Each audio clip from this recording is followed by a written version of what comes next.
Remember that thing I talked about in the yesterday's show or day before yesterday's show where I was talking about how I was changing my strategy for using social media?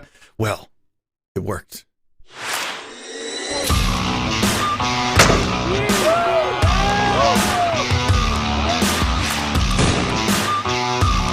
He has a plan, she has a plan, and you get to pay for it regardless.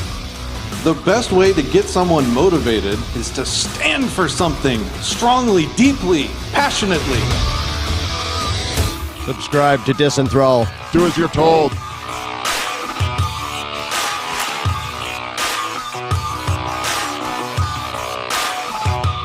It still has our Facebook link on it. I've got to get rid of that. I've got to change that. Ugh, gross. What's up, guys?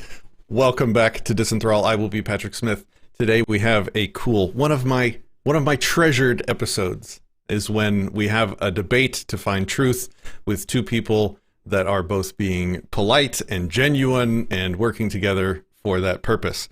Before I introduce today's guest, who is a viewer, we'll get to that in a second, I want to tell you guys really quickly about some of the new stuff that we have going on so that the things that you're interested in, if you want to get involved, if you want to help out, or if you want to contribute to support, you at least know that they exist. Number one is we have our first, I picked up my actual phone because that's how close this looks to a phone. So we have this Road Pirate defense phone. This is for people that live in states where it's illegal to drive a vehicle with a mobile phone device in their hand, let's say, and Road Pirates have a tendency to maybe in your state try pulling you over and extorting you over that. So the idea here is this is a simple product. It's a block of plastic. It's a block of resin with the words "victimless crimes are not crimes" on it, and you know the Disenthrall logo and "lead yourself" on the back. The idea is that you are able to keep this with you in your car, and then when the cop walks up to your window and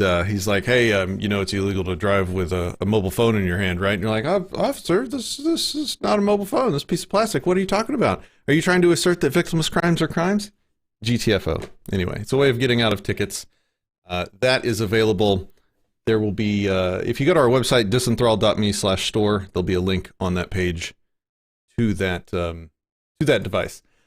Really quickly, let me just run through these real quick. We've started the Anarchist Dictionary at anarchistdictionary.com. This is going to be a Wikipedia-style site with a bunch of contributors working together to put together content on all topics related to anarchy. Next, we have Voluntary.World. Voluntary.World. This is a Mastodon instance that is not censorious. So if you've been looking for one of these that is focused on liberty and libertarian ideas with a pretty non-censorious rule set, check that out. Next, we have the MemeticWarfare.Institute. I know we've got a lot going on right now. The MemeticWarfare.Institute, this is an image bureau for the people that are out there that are familiar with these image boards. Think of this like a massive, well-indexed, well-tagged and regulated meme database. So if you've been looking for if you're a meme lord looking to upload your memes to share with people, if you do it here, you know, you can actually be tagged as a meme lord and sort of get credit for the memes that you create. What else do we have? I think that's it. So, and then as always, if you like this background behind me, anybody that is a supporter, $5 and above, gets access to this and many other backgrounds, all the backgrounds that you've ever seen on any of my shows, Anarchast and Disenthrall. If you would like to have this as a 3D animated wallpaper on your computer, like desktop PC or laptop, all of our supporters get that. You can find out your support options at disenthrall.me/support. And there's, 5, 10, 20, 50, however, and even crypto options for the people who want to do that, as well as support options for all these other projects that I just mentioned. It's all there. Okay. Commercial hour is over. Let me introduce our guest. Welcome to the show, Dimitri. It's good to have you. How are you today? Doing good. How are you, Patrick? I am good. And before we just dive right into the debate, I would like to sort of get to know you a little bit better. So can you tell me, tell me about yourself? Who are you? Where are you from? Where are you now? What do you do?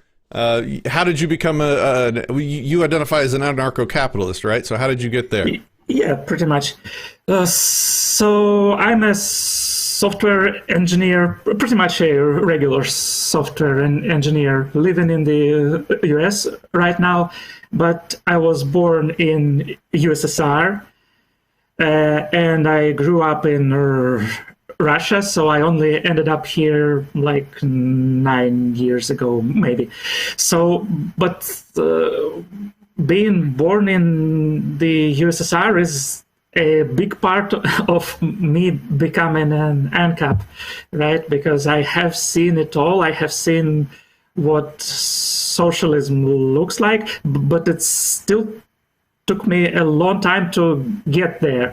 And the journey included reading some Leo Tolstoy, strangely, although Leo Tolstoy was an anarchist, not an ANCAP, but an anarchist. So he's still mandatory reading in Soviet and now Russian schools. But of course, they don't recommend his anarchist philosophies things. So they made us read a longer novel, War and Peace, but he's still, like Leo Tolstoy, he was leaving traces of his anarchist thought in there. So that was a big part of it. And another part was my leftist anarchist college professor. So I took some course from him pretty much because everyone I talked to was taking it. So it also took some time to grow in my mind. But then ultimately the final step was moving to Canada and then to the US. The physical movement of a person, right, ripping yourself from a collective and transporting yourself into a different environment, that alone has a huge impact on how you are thinking about things. So I had to rebuild my entire worldview from scratch, and almost immediately I became an ANCAP. Started listening to Peter Schiff, Stefan Molyneux. Yeah, I know about Stefan Molyneux, and I think even earlier than that was Brad Spengler, and yeah, I know about Brad Spengler. So yeah, that's pretty much it. Awesome. Okay, so I guess I will start by showing my tweet because I wanted to really quickly talk to people about, because we have this ongoing conversation on the show about how to use social media, and I wanted to point this out as a success and also tell people how I handled it. So as we've talked about previously, one of the things that I learned from Hotep Jesus was a certain style of making a post. You have to include, some amount of edge for the purposes of getting attention and getting engagement and getting reach to a wider audience than you would have otherwise. So when I crafted this particular tweet, I could have certainly made it more, I could have rounded off the edges and made it softer and less extreme. However, what this does is it sort of pisses off the people that disagree, so they share and respond and retweet, and that gives it more engagement, which gives it more reach. But it also helps you filter the types of people that are engaging with you. You'll have the people that respond with non-arguments and name calling and just a waste of time, which you can just ignore and thank them for engaging with your content, helping spread its reach. Or you can find people like the one you see on your screen next to me. You find a person that actually cares. He's actually looking to engage in a real, genuine discussion. And those are the people that you want to spend time with. Not spend time arguing with them on social media, but actually invite them to a real conversation. And that serves as a second filter, because you're going to get people that are only just mildly interested and they'll never show up to actually have a discussion. This guy did both. He engaged with genuine interest, and he showed up to have the discussion. So for that, I want to tell you, sir, no matter where this discussion goes from here, you have my admiration and respect for being one of the rare humans that will show up to have a discussion like this. So thank you very much for that. I just wanted to say that first.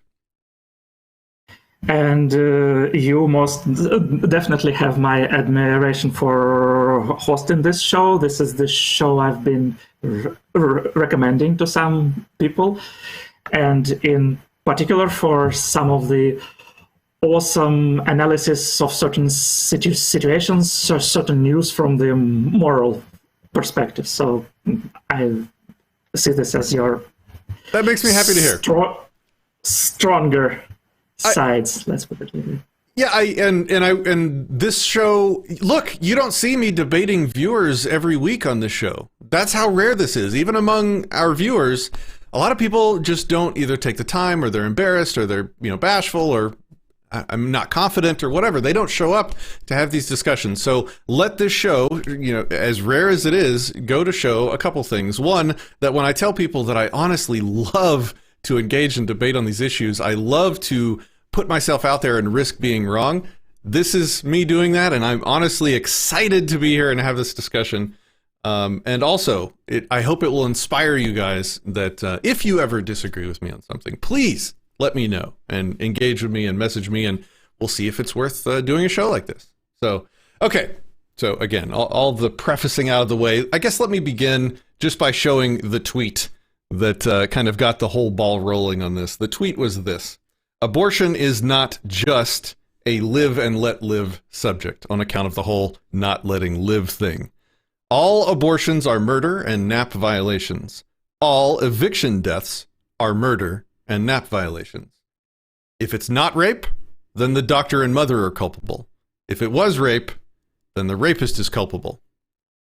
That was the tweet. And I'm not going to, we kind of talked about this beforehand, how we would approach and format the show, and I'm not going to sort of read the back and forth that we had on social media. I want us to sort of start fresh.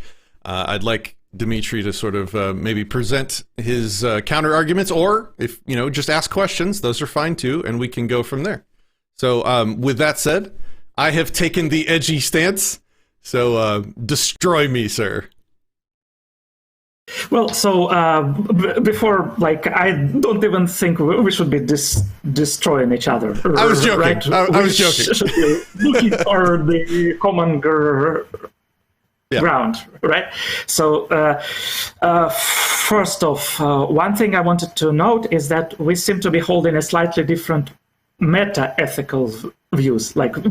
Before we even go into the ethics itself, right? What is right and what is wrong? We seem to be holding slightly different views on what human rights are, what ethics in general is. So, and my view, as far as I understand it, I'm an amateur philosopher. My views on meta-ethics align with universal prescriptivism. So universal prescriptivism is a belief that my ethics is my own standards of judgment. My ethics is the thing, my social contract which moderates my own actions and guides my own judgment of other people. So that is the primary thing. And other people might have slightly different ethical views, right? So you, Patrick, could be applying your own standards of judgment to myself. You could be you could have your own set of principles guarding your own actions. So the important part is to make sure, well, first, is our ethics really that different, right? So it could be we have just some terminological confusion. I don't want to interrupt, but I want to compliment you. So let me interrupt you with a compliment. I love that you realized that the abortion topic is almost secondary until we first agree on things like what are rights and who gets them.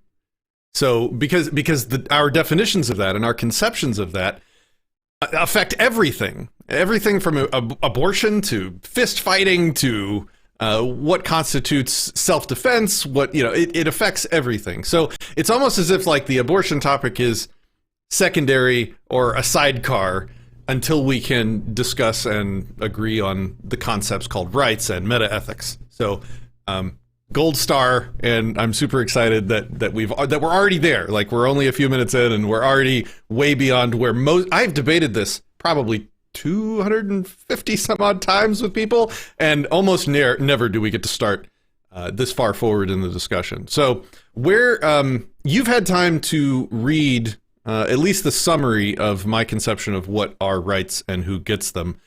Should we begin there, or do you want to kind of back up and do meta ethics? Yeah, I could go into that part probably. So what I'm reading, rights are mutual reciprocal understandings between, and I have the three dots here, right? So I can read it if you want. Let me introduce this because right. I modified it more recently. Yep. I used to have an old definition that used the word sentient, and I think I saw somebody's name in chat. Matt Sands is in chat. Shout out to Matt Sands. 2 years ago, we had a debate on this topic, and he took issue with my usage of the word sentient in my conception of what are rights and who gets them.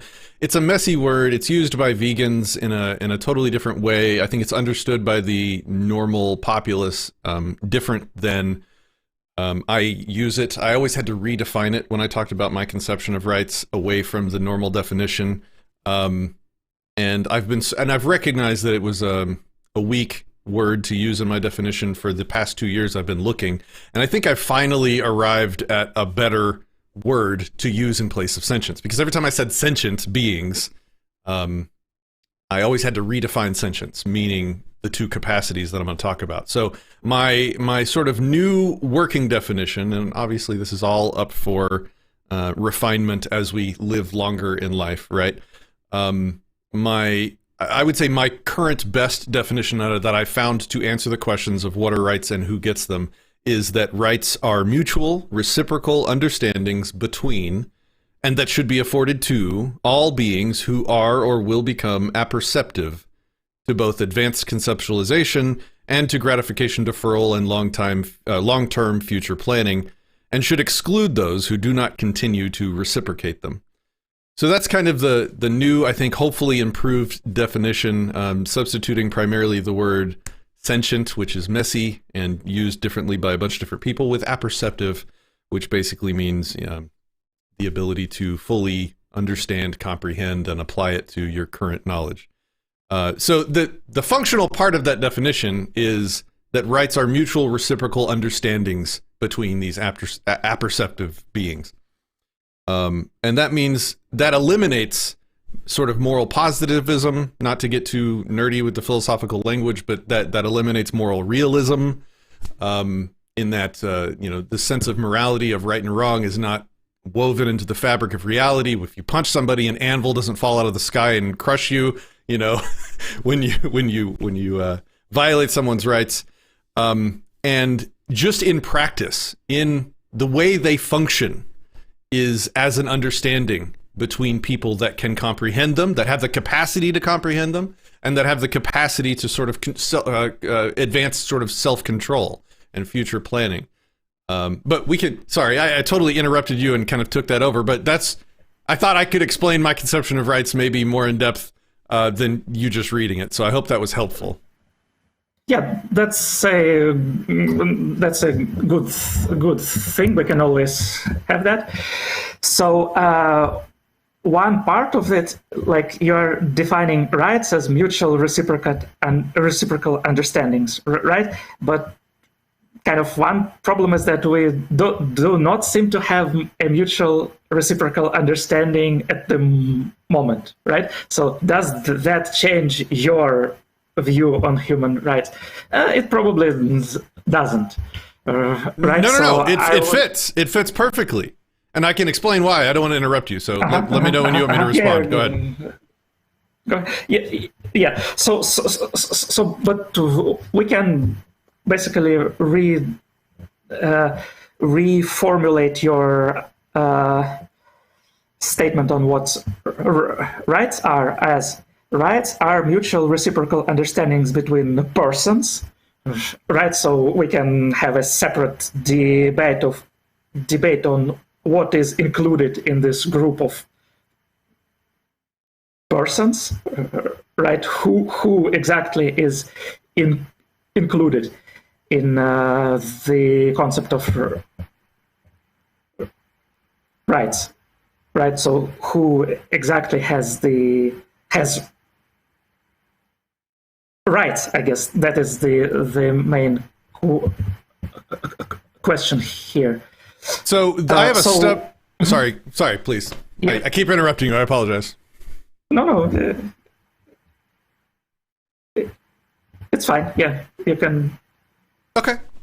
So just for people that want to follow along, I have a stub article. This is like, I would call this 40% complete, but if you want to follow along, disenthrall.me/rights. This will at least give you the headline and, maybe the first third of the argument or of the discussion. So if you want to follow along, that is a place to do it. And I'm kind of developing that article as I have time to work on it. And it's a pretty time and thought intensive thing. It's intended to be submitted hopefully to the Mises journal soon. We'll see how that goes. Okay, so when I talk about rights being mutual reciprocal understandings, that takes into account the very real nature of what you just described. Like, again, more kudos to you. You nailed it right from the beginning. You and I have a different conception of rights. So we don't reciprocate in some important ways. So what I'm going to do in this debate is try and convince you that your conception or the way that you are wanting to reciprocate rights is less consistent than mine, hoping to appeal to your rational nature to maybe adopt my conception to adopt the rights that I think are most universal and most the best ones to reciprocate. I guess that's the discussion we're having here, because you're right, and you called it out, and my conception of rights is different from most. And let me just describe that. So most people's conceptions of rights, let's say natural law, they talk about natural law rights as just this thing that sort of exists or that flows from God, like God hands it to you. Nature is the source of rights. It talks about these rights as if they exist sort of tangibly in some way, or as if there's something that can affect you if you don't consent to them affecting you, or if you don't even know that they exist. These natural law rights can still affect you. There's all sorts of conceptions of rights, and I think most of them are mostly bad descriptions, because rights are literally just how two people sort of agree to interact. And if I agree to never punch him, and he agrees to never punch me, then we are mutually reciprocally understanding a right called no punching. That's just an example of, that's a microcosm example of how rights actually function. Now, this isn't a definition that's rooted in like A equals A, first principles of logic. This is just a descriptive description of how rights actually function in the real world. Do you have any thoughts on that before I keep rambling? I have one thought exactly. So I think that before we even start arguing and agreeing on what rights are, each of us has to have a preconception of human rights. So you should have a certain idea that you espouse and that you are yourself following, right? So the first thing you should have first, the thing you should have first is your own conception of rights that may not even align with any other people, right? But it's still your guideline for your own actions that you yourself are following.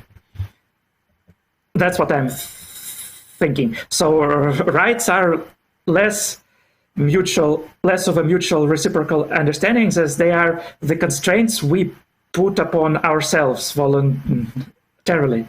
So I myself am restricting my own actions, right? And it's not dependent on anyone. If there is a murderer somewhere, murderers obviously don't reciprocate. I am still going to respect their property rights, right? I'm not going to steal from them random things. From the murderer? Yeah, I wouldn't like just murder a murderer. I would only kill a murderer if I know they represent a clear danger to other people. So, like if I know that somebody murdered a person, and they are not even promising to act within the realms of my morality, I would still probably not just outright murder them, right? Unless I see that they represent a danger to someone. So I believe that the only time violence is acceptable is to prevent a property rights violation, right? So my intention was, when using violence against another human being, has to be to prevent a violation of the non-aggression principle. So I wouldn't necessarily just go and kill any thief or murderer or whatnot, right? Or anyone who doesn't subscribe to my version of the non-aggression principle. So my version of the non-aggression principle guides my own actions first and foremost. So it has to be consistent. It has to be universal. Otherwise, I'm disqualified from any ethical argument. But it doesn't have to be the same between two or more people. It concerns myself first.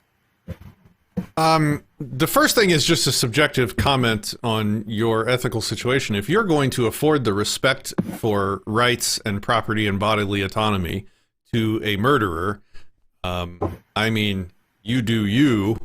I'm not going to tell you how to live or what you should do, but I would caution you that is what I would consider pathological altruism. Now, I'm not suggesting that we should all proactively wake up and go hunt down murderers.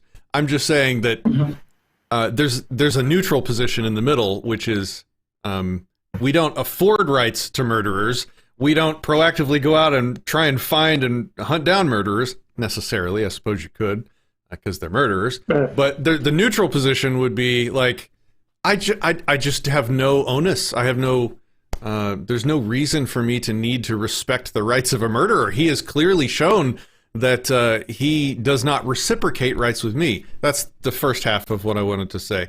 The second half of my response to you is that you holding yourself to standards in no way creates a rights situation in which your rights are protected.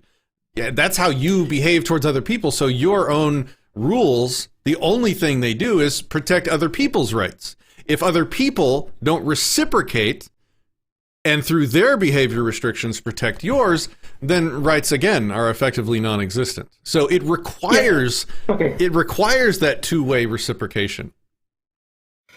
Well, yes, so it requires a certain agreement. Yes, so I see what you mean. So in order for ethical standards to be promoted into a higher category of rights, there needs to be some kind of agreement between multiple people. Yes, of course, right? Otherwise, I wouldn't be able to enforce it. It's the difference between pacifism and self-defense. So the position that to me, correct me if I'm wrong, the position that you just espoused to me is one in which you're just worried about you restricting your behavior, even when it might include people that have done dangerous things and do not give a shit about people's rights. And you can know that they don't give a shit about people's rights because they've murdered before, which is a statement louder than words. Actions are louder than words. If they, with their actions, announce to the world that they do not give a shit about reciprocating, not murdering, then they have said with their actions that they're not looking to participate in rights agreements. They would prefer, and I think you spoke to this, and I liked how you described it, but they would prefer to be sort of sub-human almost, in that they want to exist in the state of nature. Might makes right, which is the absence of morality. So when we as humans form these reciprocal mutual agreements with each other, we are elevating ourselves out of a state of nature. We are controlling our behavior together, mutually, reciprocally, so that we can elevate ourselves out of a state of nature and exist as more sort of productive civil beings. So hear me out. The way I see it is like if somebody has proven that they are a pathological murderer and that they will never ever change, then yes, they lose property rights. I agree. So the justification for that is that I have reasons to believe that other people are in danger around this kind of pathological psychopaths. So if someone has proven with their actions that the people are in danger when they are free, yes, we should absolutely restrict them, lock them up, probably kill them. Yes. But I am willing to give a bit of a benefit of a doubt to one-time murderer. So I'm not willing to just say that they have no rights after they do it once. So after they commit this I want to one time. Mm-hmm. I want to talk about. I want to focus on a few words that you said. Take away their rights, or they have rights. This is a problem that I see, and this is not me trying to directly criticize you. This is me commenting on the world at large and how most people have a bad conception of rights. I think you're already ahead of most everyone in the world, just from what I've heard you say so far. But just to everyone else, I want to make the point that when we talk about having rights, that person has rights. Their rights will be taken away. You're using the language of property to talk about rights. I think that is, from beginning to end, start to finish, a big problem with people's understanding of rights. Rights are not property. They're not something that can be taken away. They're not something that can be possessed. Rights are a mutual reciprocal understanding, which is just an agreement between people to behave in an elevated way out of the state of nature. If you think of rights in terms of property, it's a danger, because you think it's something, you talk about it, and even subconsciously, if you talk about it like that, you think of them as something that kind of float out there protecting you. And you might be less careful. You might protect yourself less because you think you have rights protecting you. But rights don't exist in that way. Possessing rights and not having your rights taken away will in no way protect you if a murderer wants to come along and kill you. That's another reason why I really appreciate my conception of, or my definition of, rights. So again, if you over reciprocate, this is my subjective judgment of your position on rights. If you over reciprocate, if you afford the respect of rights to people that don't deserve it, in my opinion, dude, you do you. That's a subjective preference, and you can afford extra rights to people that I don't think deserve it. because again, we're talking about rights. It's individual. It's who do you choose to reciprocate rights with? Who do I choose to reciprocate rights with? What behaviors will cause me to not care about reciprocating rights for a person again? And that's just another way of saying what is a behavior somebody could do that would just make me no longer care if they came to harm or if they had their property stolen. Like, I don't care. This guy has shown behavior that, he doesn't reciprocate rights with me or with other people or with the world in general. So, why do I care? And if something bad happens to him or somebody goes and hunts him down as a murderer or goes and steals from him if he's a thief, whatever. Like, just to finish that out, like, whatever, when I say whatever, I just mean that is people treating him how he said with his actions people should be treated. So it's like they're using his own rules back at him. And when the thief or the murderer's own rules are just basically the absence of morality, they're sort of a state of nature, lion eats something because he's hungry sort of behavior, then I don't care if somebody treats him like prey instead of the predator. Like, whatever. Yeah, I may not necessarily care about that either, to be honest. But the question is, like, would you personally hunt that guy down? And I don't think that's, just to be clear, that's not part of my conception of rights. This is a personal subjective thing. I would probably go out of my way to hunt them down if the victim was my family or a friend, or maybe if they live close to me where my kids want to go out and play. Now maybe I'm concerned about him, and now he becomes a personal problem for me, something like that. But that, again, that's a personal subjective preference. That's not part of what I'm putting forward as what people should do. I guess. Yeah. Fair point, I guess. Yes. So caring about a murderer is kind of one thing, but I still believe that's wrong to hunt them down for a past murder. Let's put it like that. And by wrong, I mean that I myself wouldn't do that. That's just a constraint I'm placing on my own behavior first. There's two things that I think weakens a moral framework. The first thing is subjectivity, or subjectivity / non-universalizability. The second thing I think is arbitrariness. So points that are just, hey, I picked this thing. It's a rule for me. There's no particular sort of logical, reasoned argument that makes that non-arbitrary. It's just like, to me personally, if he murdered 31 days ago or beyond, I don't think I should attack him. Like, that is just an arbitrary thing that, that weakens the position for me. In the same way that a non-universalizable position weakens it, because it would be you saying, my moral rule is I get to punch people and they don't get to punch me back.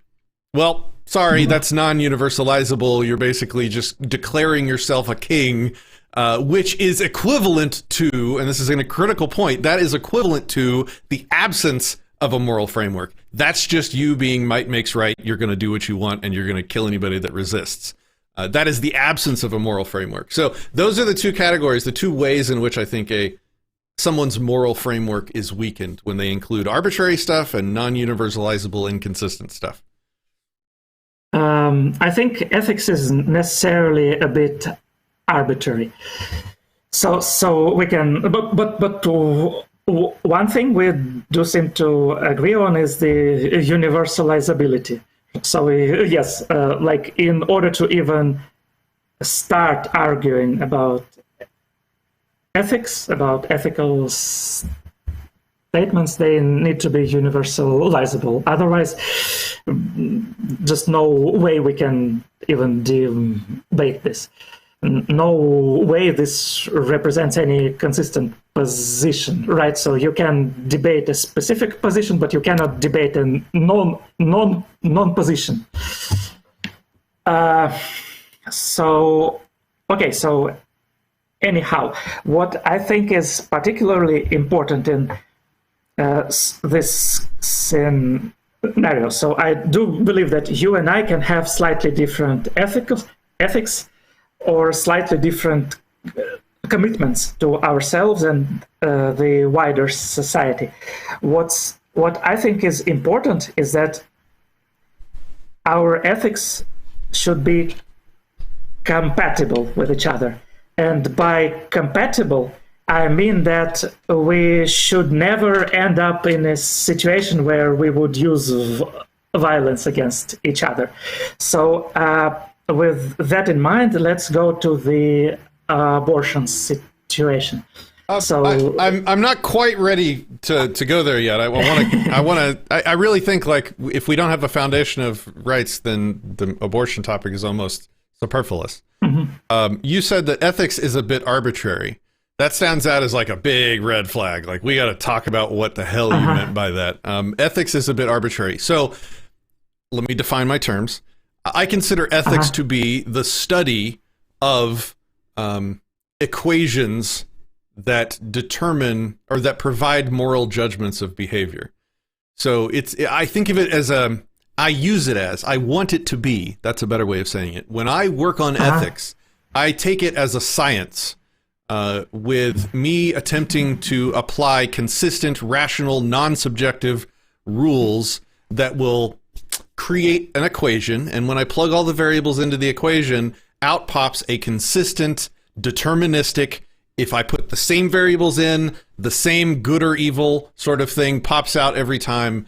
That's what I attempt to use ethics to be. Because if it is arbitrary, if it is subjective, then it's meaningless and it's a waste of my time. It is just people deciding how they want to personally behave. And I mean, that is postmodernism. That's so much that is wrong with the world today. And it's just a big waste of personal preference. Like, okay, you like Metallica. That's your music preference. Okay, whatever. So do you have any thoughts on that?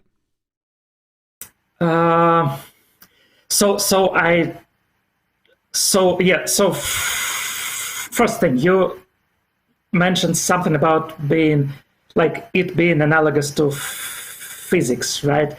So I happen to have a background in physics a little bit. So I didn't say physics, just for the record. I didn't say physics. I said I would analogize it to like math. Math, yes, exactly. But the thing is that in math, you can always build different kind of maths based on different axioms, right? So you can build different kinds of logic based off different axioms. You can build different kinds of geometry based on different axioms. So something similar is happening to ethical views, in my opinion. So yes, like each of us can declare our own axioms. The end result, like the set of consistent end results, is not very big actually. So I don't think like there are that many consistent versions of ethics floating out there. But I agree. That's a problem that I'm working on. I want to solve that problem. I want to find a way to make ethics more consistent and universalizable, because that's what makes it mean something. That's what makes it important. If it's just people arguing about their flavors of music, who gives a shit? It's just me. It's like mental masturbation happening in college campuses all over the world. Like if we can't make it objective, and I'm using that word in a specific way, and I talk about this actually on the Disenthrall me/rights page. People use the word objective in different ways. They use it to mean like something that exists in reality, like that would be like part of the fabric of reality. I'm not using it that way. People also say objective as in it applies to all humans, whether or not those humans want it to be applied to them, or even whether or not those humans know about these rules. This is like natural law. And then there's objective as in anti-subjective. And that's how I'm using it. Like I want the study of ethical equations to be as anti-subjective as possible. I want it to be as deterministic as possible, because in that clarity, we can search for ways that you and I can reciprocate agreements of behavior that reduces the violence and coercion in the world. So let's put it like this. If we agree on the core set of axioms, the rest of it would flow out of it mathematically, pretty much, which is why we have the non-aggression principle. So you pretty much know that if someone subscribes to the non-aggression principle, the rest of it flows from there. So you know that they are not going to steal your stuff or tax you or, I don't know, shoot your dog or whatnot. But the non-aggression principle is basically a set of axioms, and those axioms themselves, they are slightly arbitrary. So there is a bit of a there seems to be a way for some misunderstanding that in the way the core axioms are defined. So we need to sort that out, I think. So we need to make sure our core axioms are not substantially different. And if they are different, we need to make sure we are not going to use violence against each other. Yeah, well said. Well said. And I think that is the way that we need to talk about rights, what you just did. We need to, not like as laymen, not as people debating philosophy, we need to just worry about what you said, where we make sure that we're reciprocating the same kinds of rights so that we can know how safe we are around certain people and in certain areas. Like, there could be a group of people that reciprocate a right that everybody has to bring tea and crumpets to their neighbor every day. And if you don't, then you can be hunted down and killed. Like, that could be the way a group of people choose to operate. I think it's dumb and wildly inconsistent, but if I'm going to wander into that area or buy property to live in that area, it's going to be important for me to know that we have a mutual understanding between my neighbors about the behaviors expected. This is... go ahead. Yeah. Let's finish this and then we can move on to the abortion topic. I think we're on like phase 3 of the discussion already, and we're like not very far in. This is amazing. So we recognize that we can have different conceptions of rights that we're reciprocating with people. And now we get to debate as thinkers, as rational people, what the best and most consistent and most universalizable and hopefully least arbitrary set of rights that we should reciprocate. Because my definition that we've talked about so far is, what is this thing called rights and who should get them? And then the second question is, well, what rights should be reciprocated?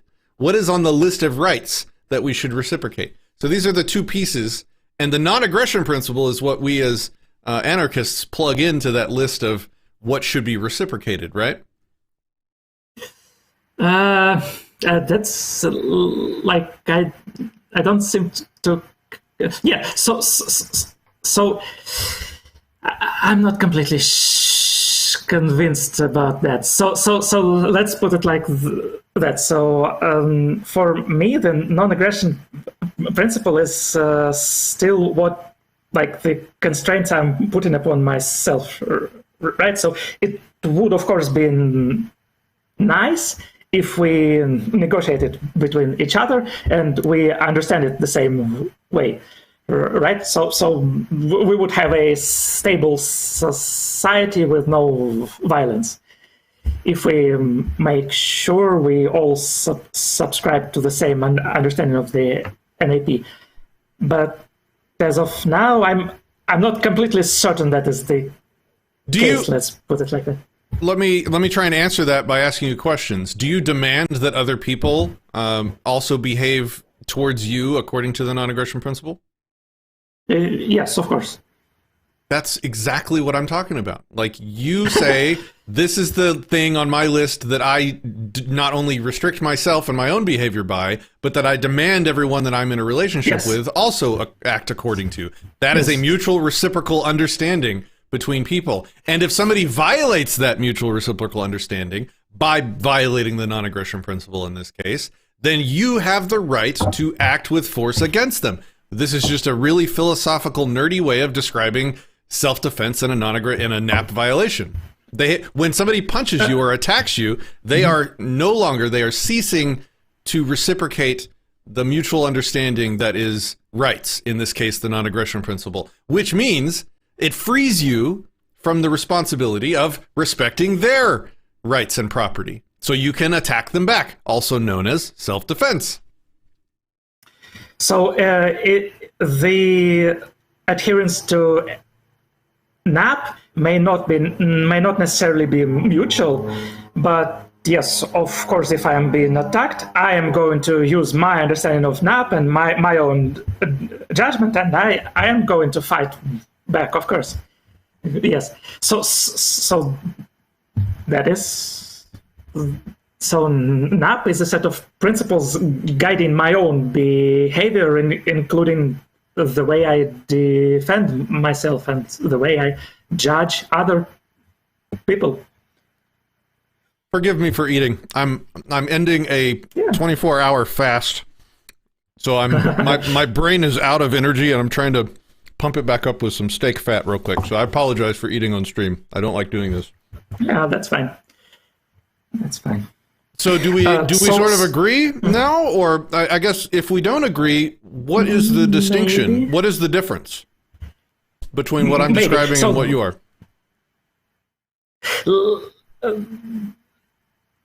I'm not completely sure, but I would actually rather jump straight into the final situation, if you don't mind. Go for it. So when you are saying that all abortion is murder, right? Let's say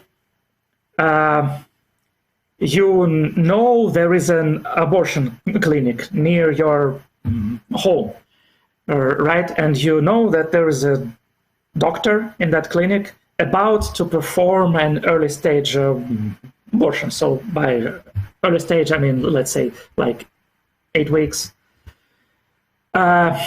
So you know that you have this superior fire power. What would you do?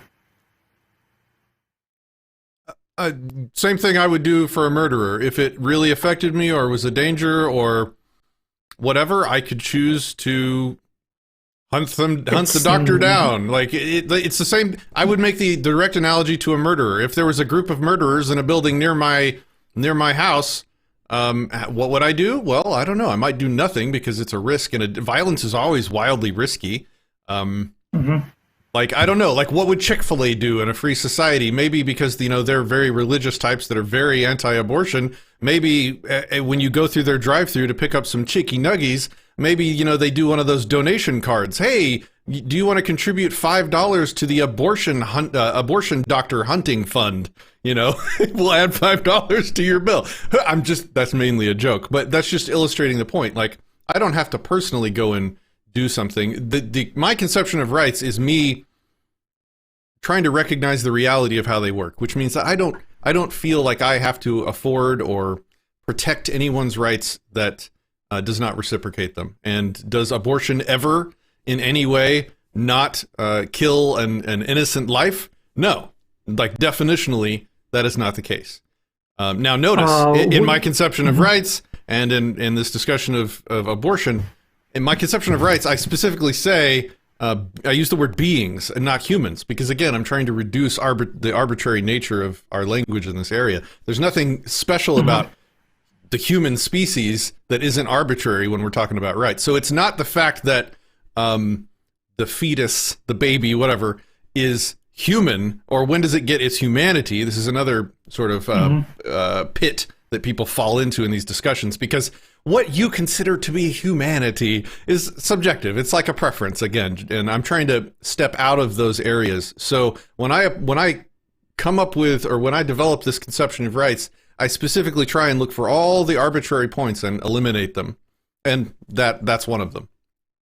You look like you have some things to say. Yeah. I'm still kind of not sure. So basically, what I'm trying to get to, right? So let's say there is an abortion clinic near my home, and I know that there is a doctor in there who is sometimes performing abortions. So the early stage abortion kind that I'm like okay with. So if somebody attacks that doctor, there is a chance I would come to their defense. So this is the moment where I feel like unnecessary violence can happen. So, which is why I am asking you that question, right? So, would you personally ever do something in this situation? Would you personally commit violence against this doctor, knowing that this can prevent an abortion from happening? I think that is a less useful question for the philosophical debate, because that's going to be a personal preference on how I react, based on subjective things that are added on top of my ethical framework. So, just like we were talking about earlier, if a guy that murdered somebody a year ago moves into my block, am I going to respect his rights? No. Does that mean I'm going to go hunt him down? Probably not, because that's dangerous, and there's a whole lot of other things that I'm going to weigh into that: safety of my family, safety of myself, all the stuff that I'm going to add on top that has nothing to do with. So it's I guess what I'm saying is it's the difference between asking what I can do ethically and what I would do. Like, those are two different things, and the what I would do part is less important, I think, to debate about than what I could do. And if you're asking me, could I go and do that under my... Okay, so I just wanted to clarify. Sorry for being pedantic. Yes. Yeah, so if an abortion doctor was about to kill my grandson, could I go do violence? Could I? Yes, justifiably. Would I? Don't know. Maybe. So that is kind of the part where we disagree. Like, this is the part where our ethics is substantially different, that it might result in violence, and I would really hate that. So I know that you are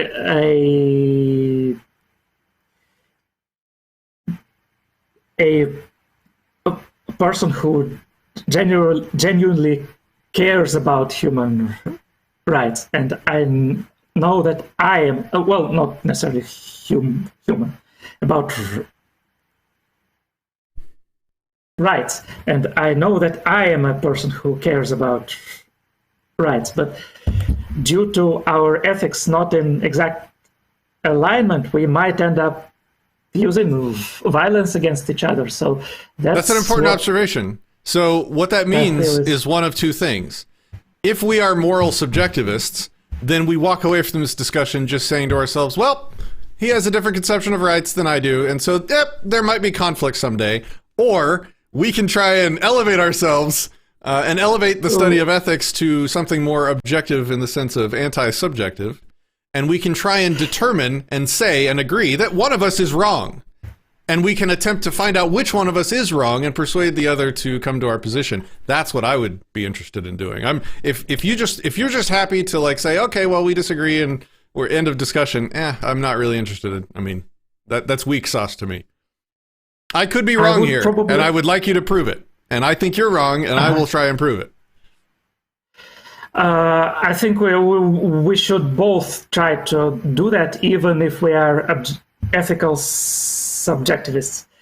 So in any case, I believe the potential outcome is bad enough that we need to negotiate it somehow.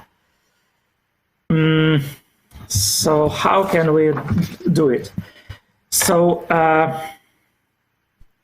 let me try to present my definition of what a murder is, because you are stating that all abortion is murder. So before we debate whether it is or isn't, we need to come to an understanding of what murder is.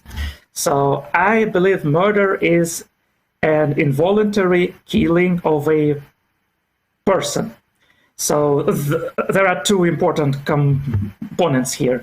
First part is involuntary, right? Because voluntary killing is either euthanasia or suicide. So we are talking about involuntary killing. And the second component is murder is involuntary killing of a person. So we need to debate whom we consider a person. So which living beings are persons, and we should respect their rights, and which living beings are not persons. So I believe that the conditions for personhood are twofold.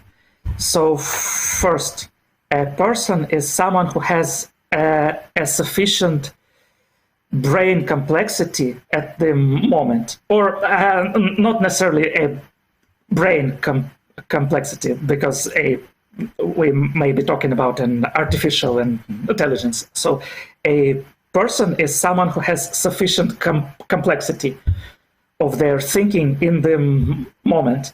And by sufficient, there has to be an arbitrary threshold. I draw the line at the complexity of a fish. It is arbitrary. So you are pointing out it is arbitrary, and I do agree. But the line has to be drawn somewhere, right? So we cannot call my hair a person, right? So we cannot call my finger a person. So a person has to have a sufficient brain complexity in the moment. So that is my first condition. And the second condition is that the person is one who is or will. No, that one is yours. So a person is someone who either was or is expected to be sentient. So when I say was, so I am mostly talking about the older people, right? Basically my grandma, who is deteriorating and is no longer able to make sound judgment, make sense out of things.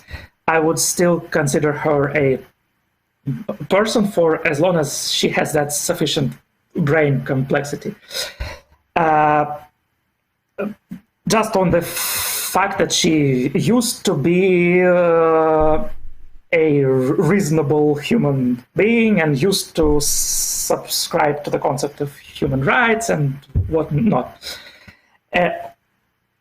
Or if someone is expected to become sentient, capable of advanced conceptualization, I would also treat them as a person. So that reflects basically the fact that we are treating human babies, we are giving them more rights than to the chimpanzees, even though the chimps technically have a higher brain complexity in the moment. So those are the two things. So first, the minimum complexity threshold in the moment, and also the creature either used to be or is expected to be sentient. Those are my criteria. What do you think? There's a lot there, and so I'll sort of give you a bunch of responses, and maybe I guess we can just pick which you feel are most important to talk about. So let me talk for a little bit on all of my responses.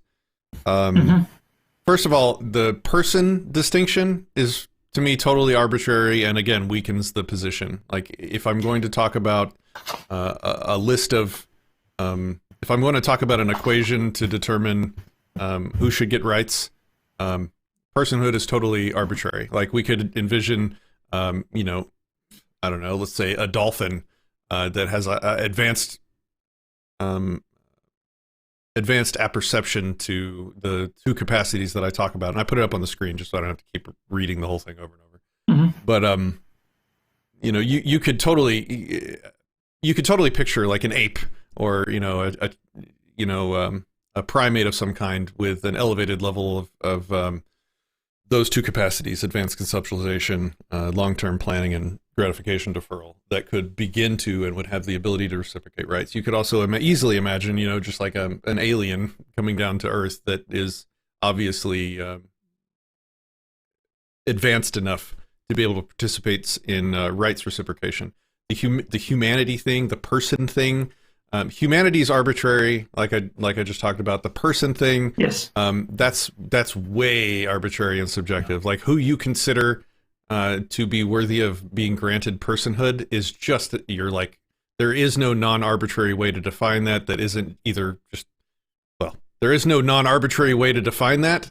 That is not just your opinion, man. So that term is totally useless to me. Like, I see no value in using the personhood term in this discussion, even though it's like such a commonly done thing in abortion debates. Let's see, what else? Brain complexity. Again, totally arbitrary. What number of neurons that are connected together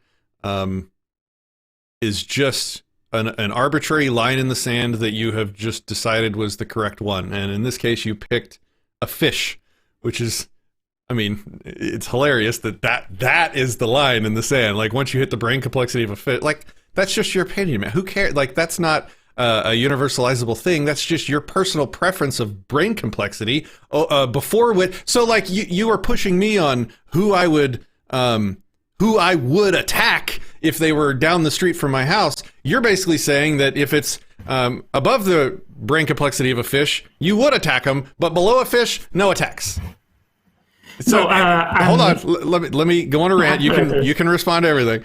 So and so, like, that is just exceedingly arbitrary. Can you just, like, imagine somebody walking into the abortion doctor's office and being like, "Oh, less than a fish, or sorry, more than a fish. I'm going to use force on you to prevent you from doing that." That's just hopelessly arbitrary and a personal preference that has no place in a discussion about anybody that cares about consistency, universalizability, things like that. Let's see. You said the line has to be drawn somewhere.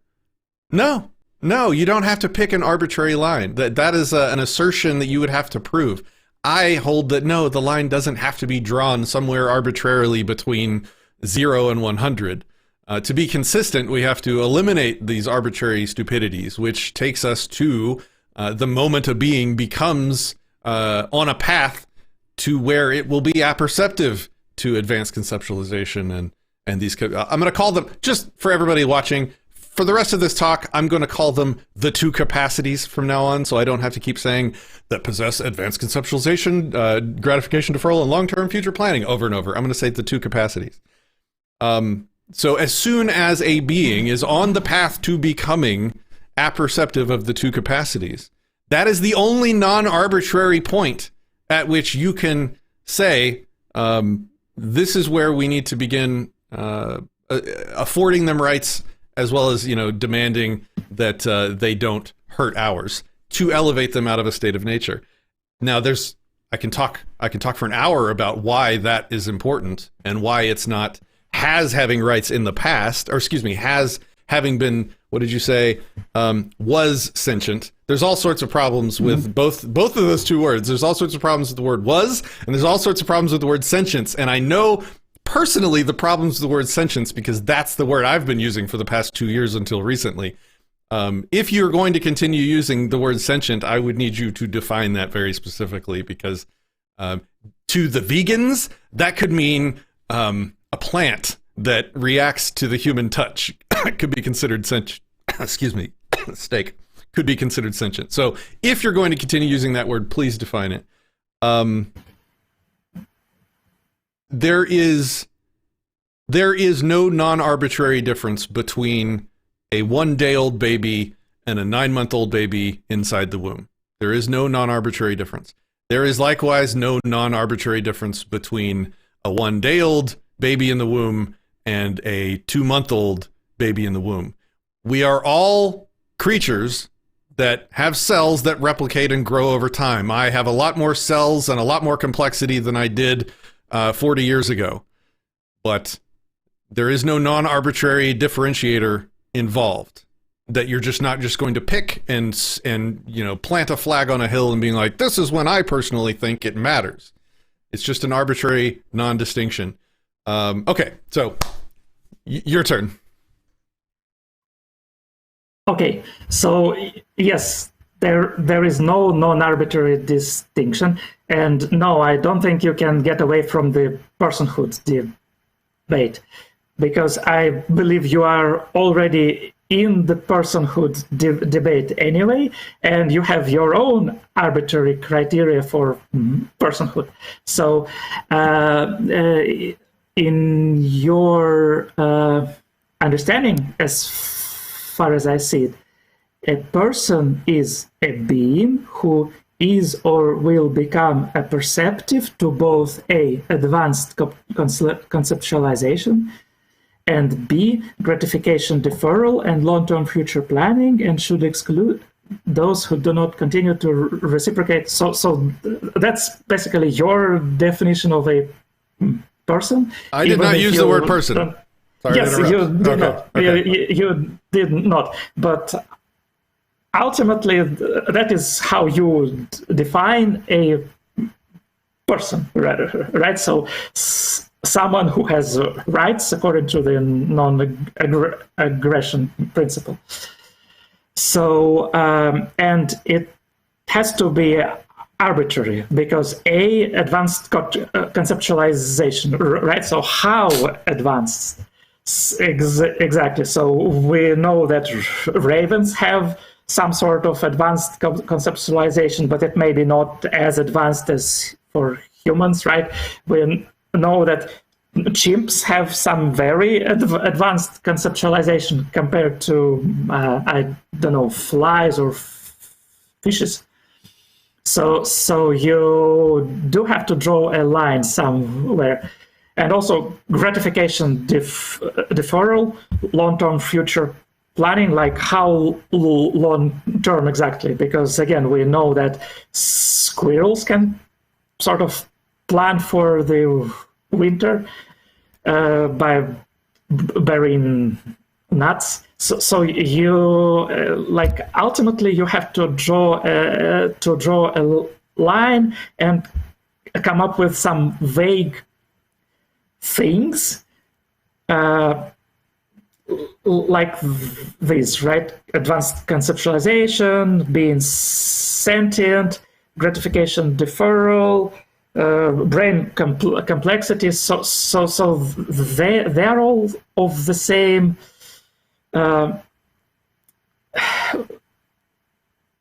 vagueness. So I'm afraid that there is no going around that. We just have to be vague. There is no mathematical definition of a sentient person or a mathematical definition of reciprocating. And in any case, you don't even know whether the baby is going to reciprocate to your understanding of human rights or not. So, what do you think? Disagree. So I didn't just write these words arbitrarily because I just felt like we should reciprocate rights with people that possess the two capacities. I spent time considering what is the bare metal minimum required capacities for someone to interact with you on a rights level. And I'm open to improving these requirements if you have ideas on how it can be better done. But if you think about it, and let me just walk you through my thought process. So like if for a being to be able to participate in a mutual reciprocal rights understanding with somebody, they have to at least be able to know what rights are, to understand what this concept of rights is, to understand how to control one's behavior, to understand interpersonal relationships. That's a bare minimum, and that's a definite, defined line in the sand. Either you can understand rights and you have the capacity to conceptualize rights, or you don't. An example would be like a squirrel obviously does not, because if I take a nut and I sit it out in my backyard on a table, that nut is my property, and when I walk away, that squirrel's going to come steal my nut. Is he going to even know he's stealing? Of course not. He has no conception of rights. Up to, let's steelman it, up to like a dolphin or I forgot what it is, like an ape or orangutan, whichever one is the most advanced one that can learn sign language and stuff. Like even up to and including that part, and I did the research on this, it's kind of sketchy whether or not they could even understand not grabbing that nut because they know what property is. It's like some of them do sometimes, but it's probably not driven out of an understanding of rights. It's driven out of fear of like the alpha coming back and whipping their ass for stealing their shit or something like that. But anyway, so that is a finite, that is a defined line across which that capacity exists enough, because that's what it is. It's not just, and maybe I need to improve my definition, and I'm totally open to criticism and improvement, but the line is the ability to have the advanced conceptualization needed to comprehend what rights are and how they function. And then the second part is the second sort of set of capacities you need. It's basically big words, and I'm going to simplify it now just for the purposes of this discussion, but the ability to control oneself, to restrict one's behavior for purposes that are not immediate. So let's say we had a squirrel that could conceptualize rights. It had that capacity, but it had no physiological mechanism of self-control for the purposes of deferring the gratification of living peaceably with people and wanting to behave in a good way as opposed to an evil way. Let's just say that we had that squirrel. He would still come and steal the nut, even knowing that he was violating rights, because he had no ability to defer his gratification from taking that nut. And he had no ability to plan long term and say, well, if I steal this guy's nut, he's going to stop reciprocating property rights with me and he's going to come and steal my stuff, or worse. So I didn't just pick these capacities arbitrarily. I picked them because they are the line that is the bare minimum needed to describe an entity that is capable of participating in a mutual reciprocal understanding with somebody. And these things are testable, that line. Now, granted, when I worded it in here, it's probably a little bit, it's vague because I don't describe it in the way I just did, but the way I just did took 1,000 words, and I was trying to get it into a headline for an article. And the article needs to, I agree with you, it needs to flesh that out and describe that stuff. So it's testable whether or not somebody can comprehend rights. It's testable whether or not somebody can defer gratification for the purposes of respecting rights and controlling self-control, one's behavior. Those things are testable. It's not arbitrary. It's not unknowable. You can test an entity for these qualities. All right, go ahead. It's not exactly, well, babies do not kind of care about property rights a lot. Do we agree? Neither do people in comas, people unconscious yes. for medical procedures. Yes. Neither do Neither do 8-year-old kids, neither do you when you're sleeping. There's a lot of situations in which you do not possess the capacities, these two capacities, which is why, in my conception of rights, we afford them to people that are or will become apperceptive to the two capacities. Because there's plenty of times when we're without them. Okay, so we do not know who will accept your definition of rights, right? So you can only test those things in the moment. So you cannot reliably conclude that somebody will respect your property rights.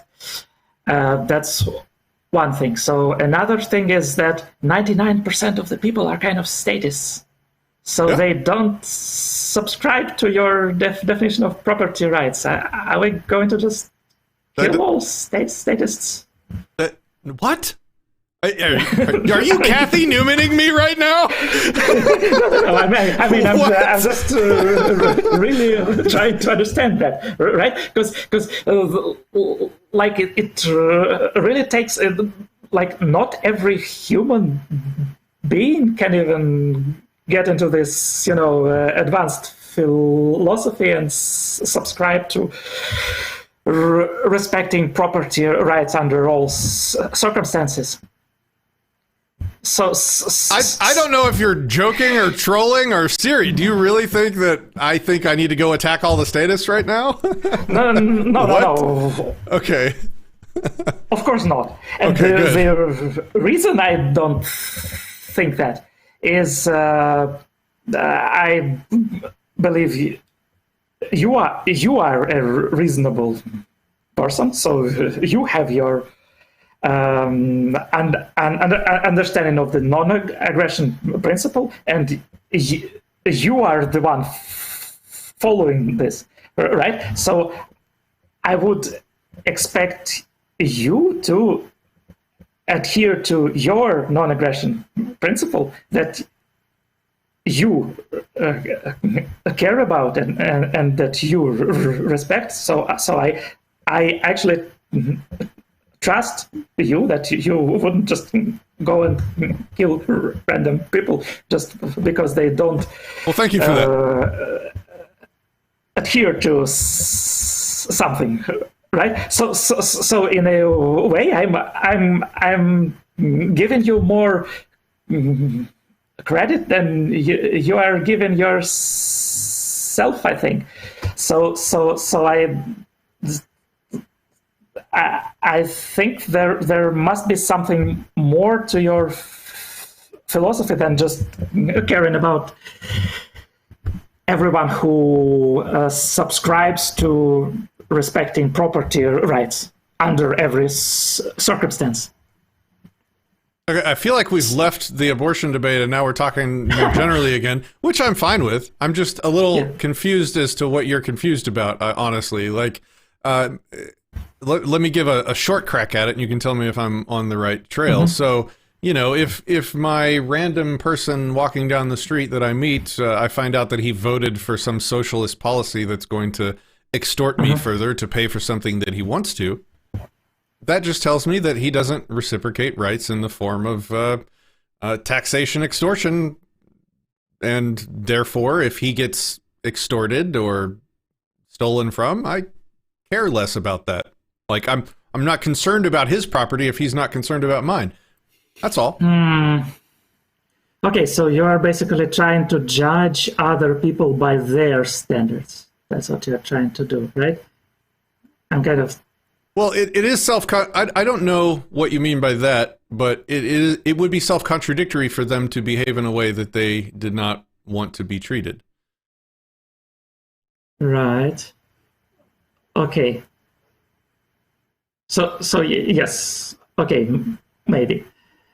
So I wouldn't particularly care about that situation either, right? So high taxes, socialists getting taxed, yeah, okay, big deal.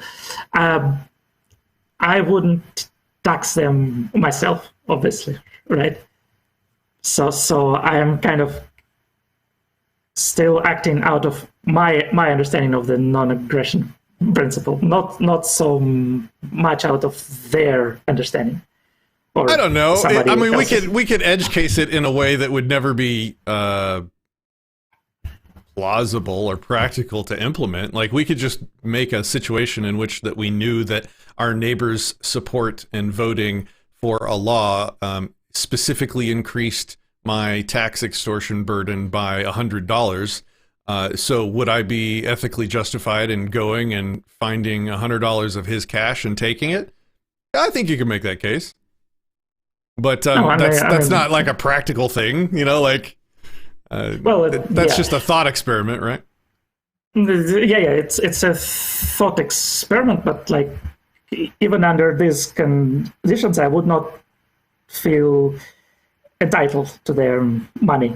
So you would altruistically respect his rights and property, even though he expressly, with his actions, disrespected your rights and property. I don't really like. I wouldn't do that. Yes. That's altruistic, pathologically altruistic behavior. Like, I don't go out of my way to respect people that actively disrespect me. Like, that would be like somebody punching you and you being like, well, I'm still going to respect his right not to be punched. I mean, no. I mean, like, you do that, but I mean, no. I mean, like, if they take my stuff, I most definitely would feel justified to take it back. If they punch me, I would most definitely feel justified to defend myself in any way I can.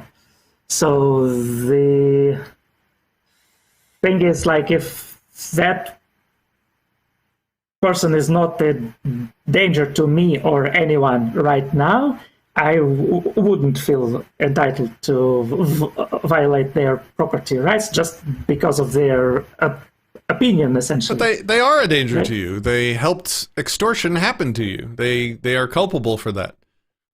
Not directly, like they are just ticking a checkbox somewhere. So no, I wouldn't.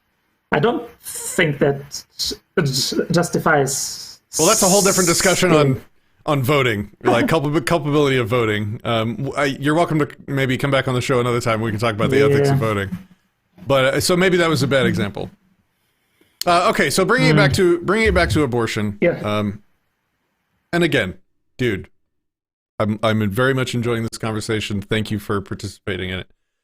Same. So the disagreement comes into the difference in who you afford rights to. What you're telling me. Let me just tell you what you're communicating to me, and then you can tell me why you think I'm wrong. So this is not me trying to Kathy Newman you. This is me sort of trying to Socratically probe you. What you're communicating to me is that you will afford rights to all those that you think deserve it. Pretty much. Okay, that is, to me, like, that is subjectivist sort of nonsense. That flags you as a threat to me, because at any time, because what I'm saying is the arbitrary line at which you said rights over here, no rights over here, is just your opinion. It's not based on anything non-arbitrary, which means, just like all your other opinions, like your preference for your favorite band could change from Metallica to Pantera pretty easily. Your preference on where that line specifically should be can move pretty easily because it's just your arbitrary opinion. Like, you could go from a fish to an octopus tomorrow, and that wouldn't be too difficult for you to do mentally because, I mean, it's already just kind of an arbitrary position. And if you can change who you afford rights to in an arbitrary fashion like that, I have to be at least, and maybe not to a large degree, because I still think you're an anarcho-capitalist, voluntarist, whatever, mostly vastly more trustworthy than the rest of the population. But at least to some degree, I have to be more watchful of you and less trusting of you because your conception of where that line should be is more arbitrary. So that's me just telling you how I'm seeing that. The non-aggression principle is kind of a little bit arbitrary. So by a little bit, I mean that I actually think a lot of it is the way humans have evolved. So it's not as arbitrary in the sense that, well, I can just change things left and right. I'm an ANCAP today, I'm something else tomorrow, I'm not stealing things today, I'm still stealing things tomorrow. So no. So I believe that a lot of it is the way we as a species have organically developed, right? So most people would feel bad if they killed someone. Most people would feel bad if they steal some stuff from another person because they just kind of happen to organically know that it's wrong. And what I am trying to do with my rational mind is just explaining my already existing inclinations not to kill, not to steal, what not. So rational mind is imprecise.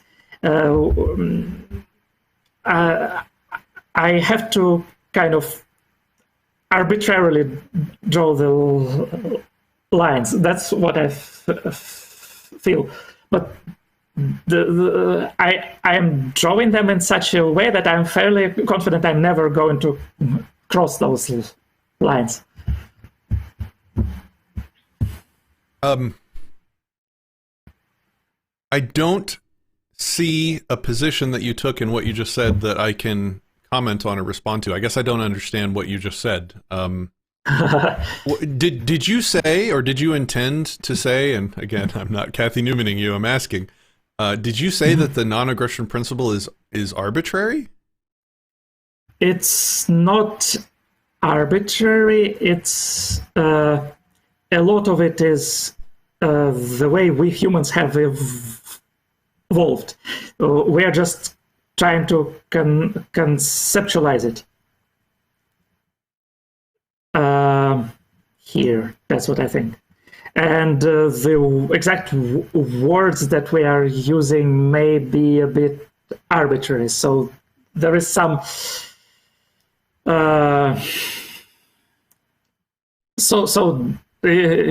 are calling me over... What was the word?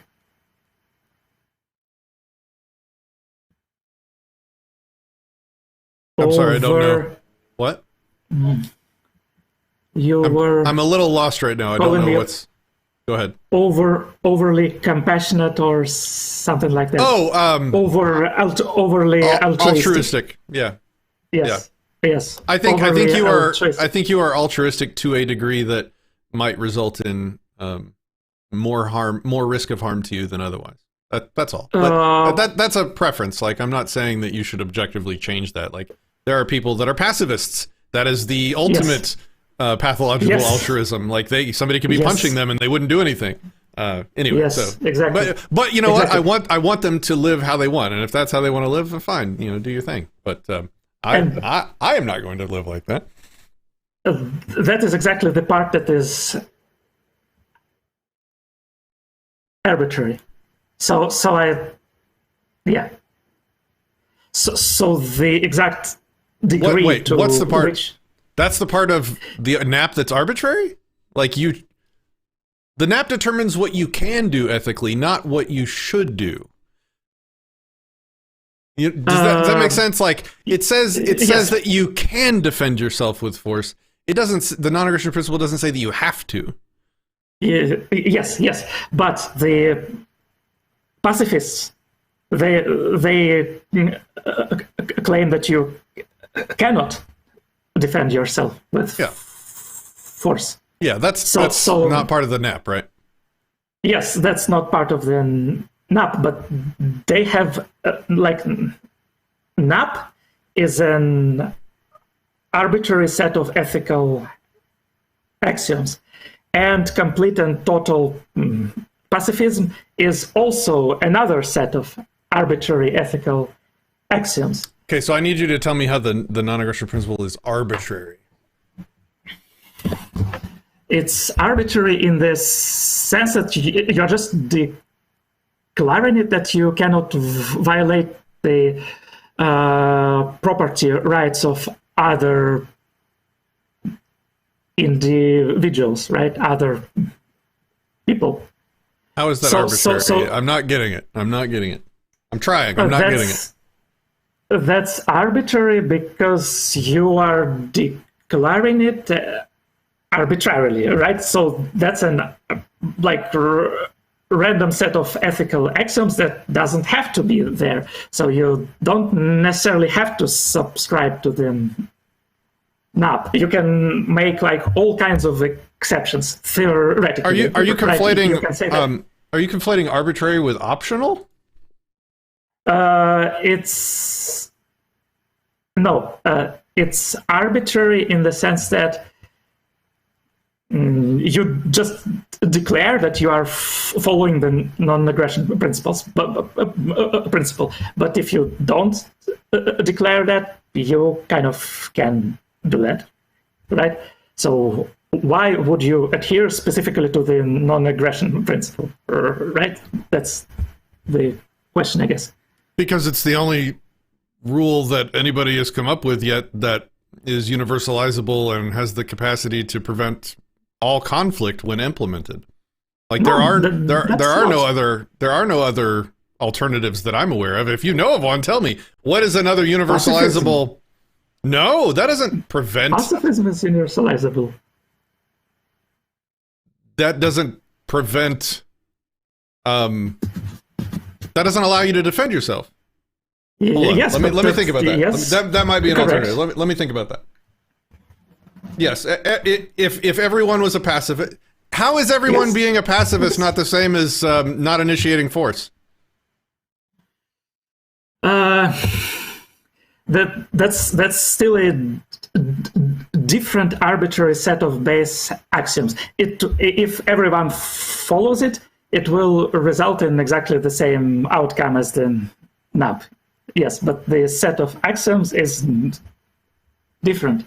And in our imperfect world, a pacifist would behave differently from an ANCAP.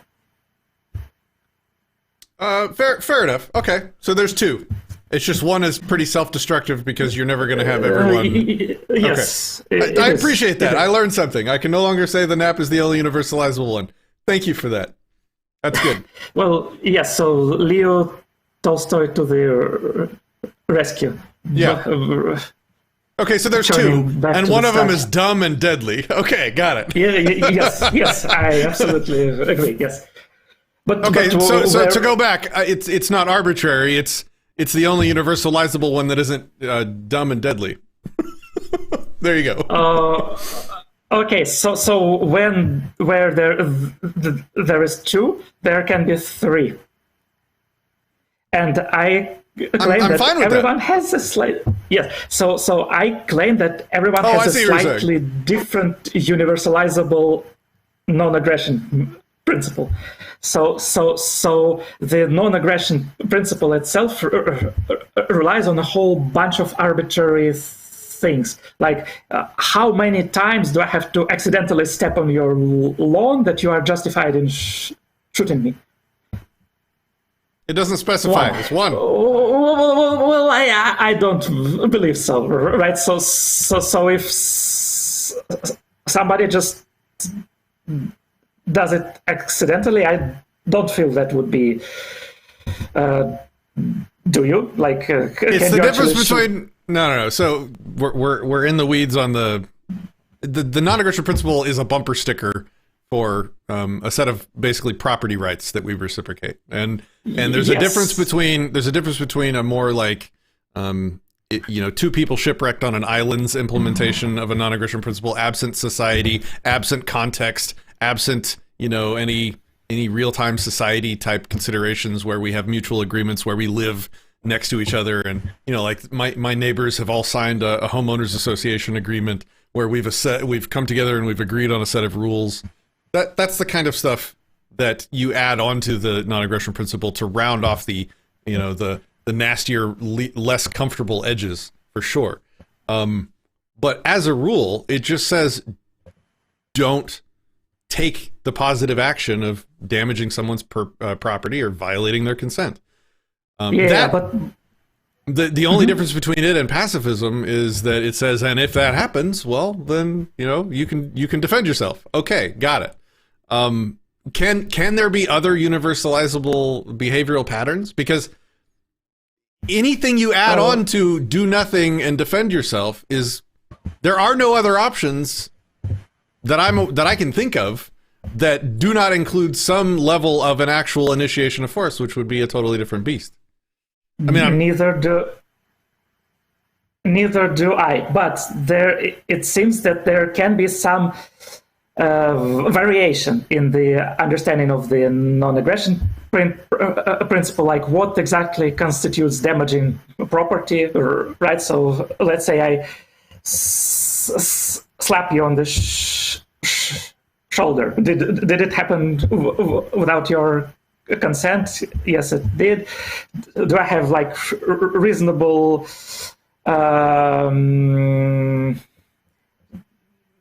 expectation that you would treat it as a regular greeting, like, hey, Patrick, bam, bam, I'm slapping you, right? So how hard exactly should I slap you that it would constitute assault? It has to be arbitrary, right? So if I do it like that with all of my force, yeah, that's probably an assault. But if I just tap you lightly, it probably isn't assault. But what is like? Where is the exact line? Like how much force in kilograms? The exact line is up to the person who's having their property manipulated by somebody else. If you shake my hand, if you lightly shake my hand against my consent, that's assault. Don't do that. But if I have reasonable expectation that you would like a murderer has reasonable expectation that he should get away with murder. Like, what difference does your reasonable expectation make to anything? It's about the consent of the person whose property is being manipulated. I don't think that's how it generally works. So we have a certain set of expectations, like let's say you enter into a restaurant, right? You don't know technically if the owner of the restaurant is okay with you entering his restaurant, right? You don't even have to ask, because you have a reasonable expectation that you go in and then they either tell you they are closed and send you off, or you just walk in, grab a table, they'll bring you a menu. So the owner of the restaurant cannot like shoot you just because it's his property and he didn't give you explicit consent. So there is some leeway.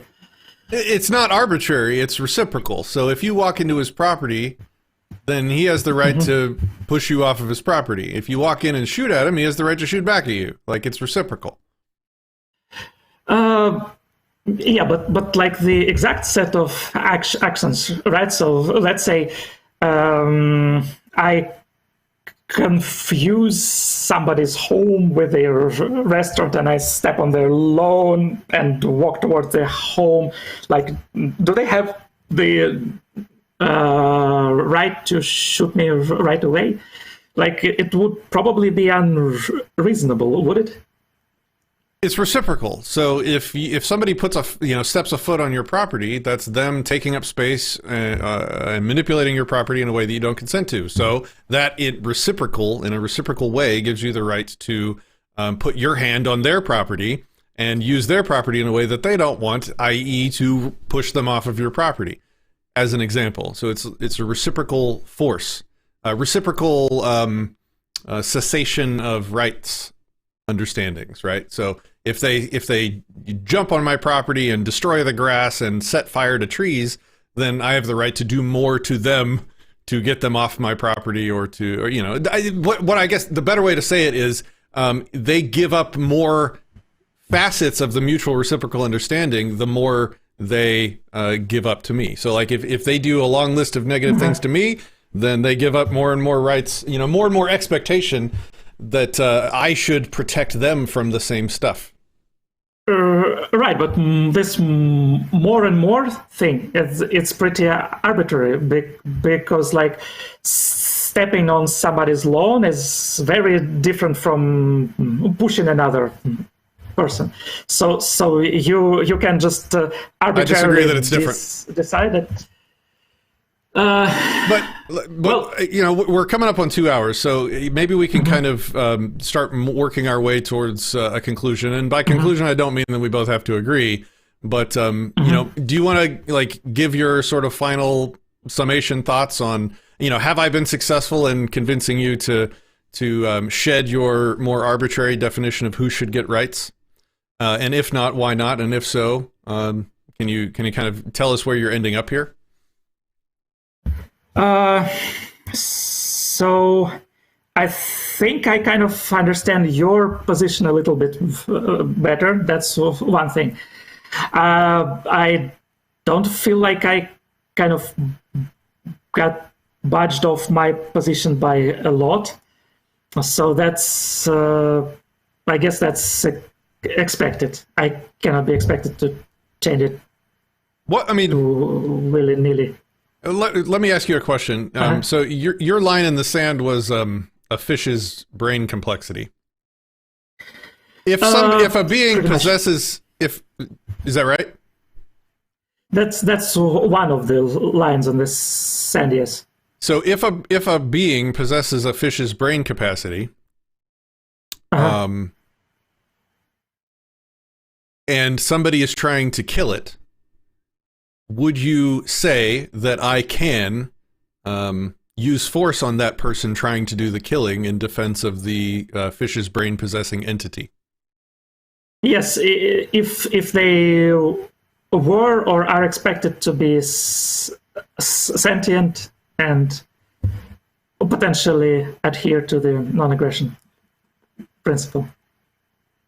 And before that, you would say that you could act to attack me in defense of the person trying to kill the fish's life, or the pre-fish's life. The pre-fish's life, yes. So if you attack the doctor trying to perform an early stage abortion, right, where the embryo's complexity is lower than that of a fish, I feel I might end up defending the doctor physically. How do you justify the fish's brain being the line? It's not the exact line. It's the line I am comfortable with. So, how do you justify that? I don't. Ultimately, I just don't. So that's just what it is. So that's my line. So an organism which is less complex than a fish, I wouldn't step in to save it, and I would probably step in in defense of a person who killed it. Okay, well, I guess I'll say my my conclusion, and then I'll give it back to you, and you can have the final word if you'd like. So I invite you to elevate your consistency. I invite you to remove this arbitrary complexity line in the sand in the spectrum of complexity from 0 to 99 years old on your deathbed. There, as you said, you don't justify it. You have no reasoning behind that being the moment where ethics literally invert. We're not talking about a small difference in conclusions or behavior. You are literally describing the line across which the ethics of the situation go from good and evil to evil and good. Before which you would literally attack somebody if you thought it needed, and after which you would not. This is not a small difference. This is not a small effect. And for you to hinge something so effectual, so different between attacking and not attacking, defending and self-defense and not self-defense, on something that I think you clearly know that you can't really justify the arbitrary nature of where you chose that point to be, I would invite you to rethink and to elevate that position to a more consistent one. I think I will leave it there, and then just because I really want to give you the last word, let me go ahead and sort of end the show here, and then I will literally let you have the last word. Guys, thanks for participating in the comments. I have read most all of the comments that you guys have left, except for the sort of walls of text that Matt Sands keeps posting. I can't read your walls of text, man. Not when you private message them to me, and not when you email them, and not when you drop them in the comments. Your walls of text, I cannot read them. So if you want to dialogue with me, like shorter stuff, so I can actually catch it in the moment. We had one question, I think, in the show that we can get to maybe after you do your last word, if you want to.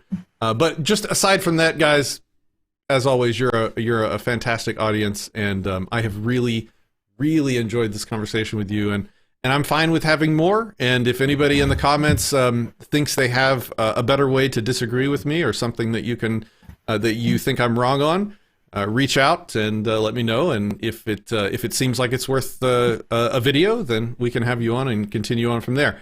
All right, so that's kind of my last statement. Why don't you go ahead and have the last word, and then if you want, we can take this question. Yep, thank you for this discussion, Patrick. It was interesting, productive. So one thing I wanted to point out is that I don't think we can completely get rid of all the arbitrariness in our understanding of the non-aggression principle. So there is a little bit of leeway with regards to how we can understand what the appropriate force is. There is a bit of a leeway with regards to when exactly it is permissible to plug a person off life support, and abortion is one such thing. So I do not treat the fish brain as the exact line at which the ethics reverses. It's more of a vague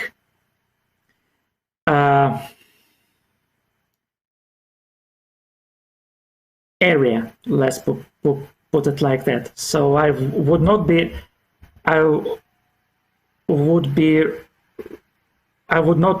defend an organism less complex than a fish for sure, but anything more complex, that is a gray area. And in any definition of ethics, there has to be a gray area. So I don't believe we can get rid of it completely. So I guess that is it. Again, I want to circle back around and just appreciate you for coming on the show to actually have this debate. The people that are willing to do this and have the balls to do this are rarer than I want them to be. So thank you again, sir. I really enjoyed it. Okay. Thank you. Thanks for hosting this. We have a single question. I guess I'll take a crack at it first, and then you can take a crack, and then I guess let's call this last call for questions. So you have about 2 minutes if you have any questions or prompts that you want us to comment on. You need to put it in the comments now. Preface it with the word question in all capital letters, followed by your question or prompt, and we will both take turns responding to them. Last call. So as of right now, you have like 60 seconds to get your questions in. The question is, if a father punches the mother in the stomach and causes a miscarriage, has the father committed assault or assault and murder? If he murdered, how does the mother's whim deem the rights of the fetus? I don't think this will be my response, and then I'll let him respond. I don't think that's either of our positions.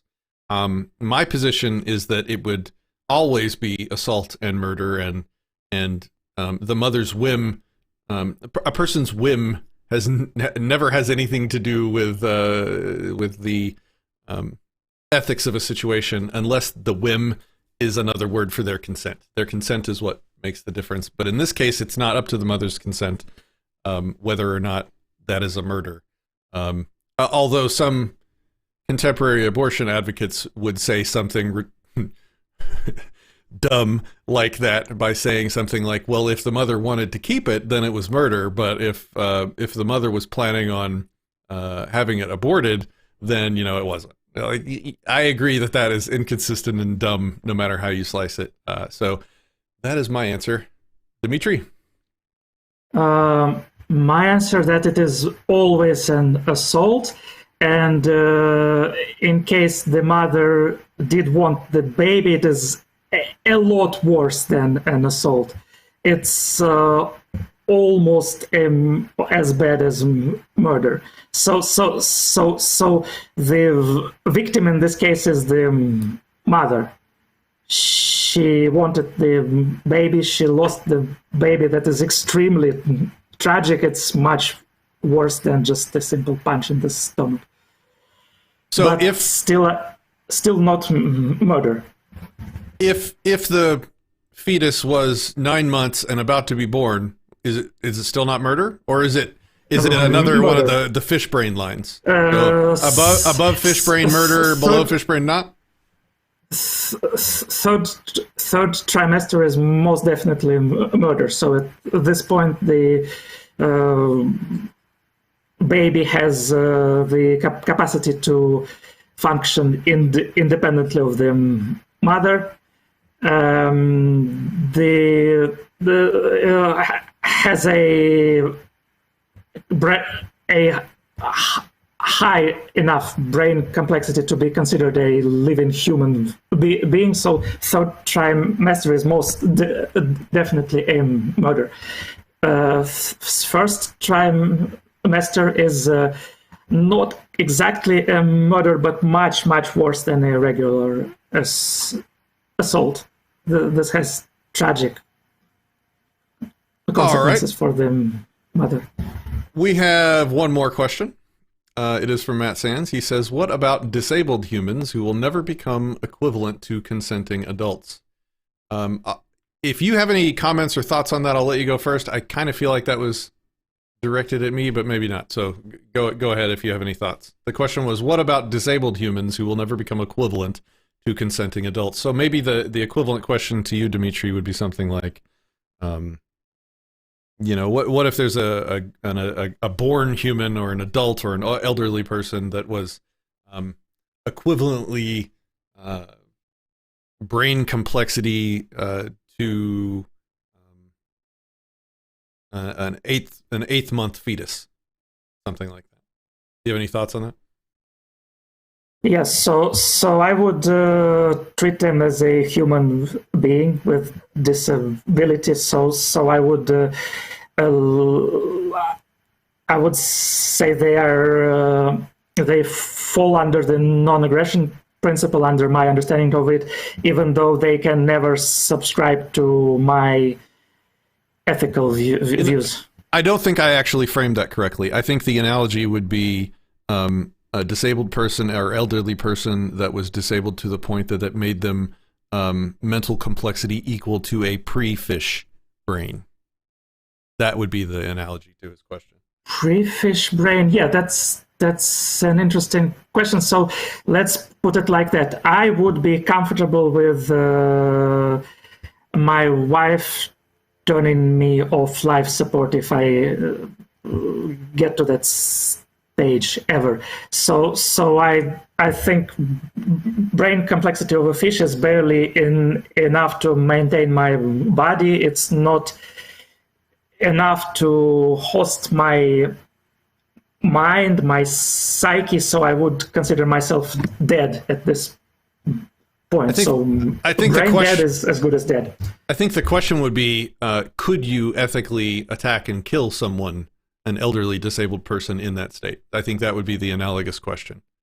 An abortion of a fish brain fetus. If their family are okay with that, I would say so. At this point, I would say that all that's left of them is their body, not their mind, and the ownership of their body should be transferred to their family, the closest relatives they have, and they can make this decision.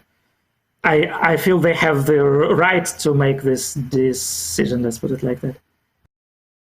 So, am I correct, Kathy Newman again, am I correct in saying that you would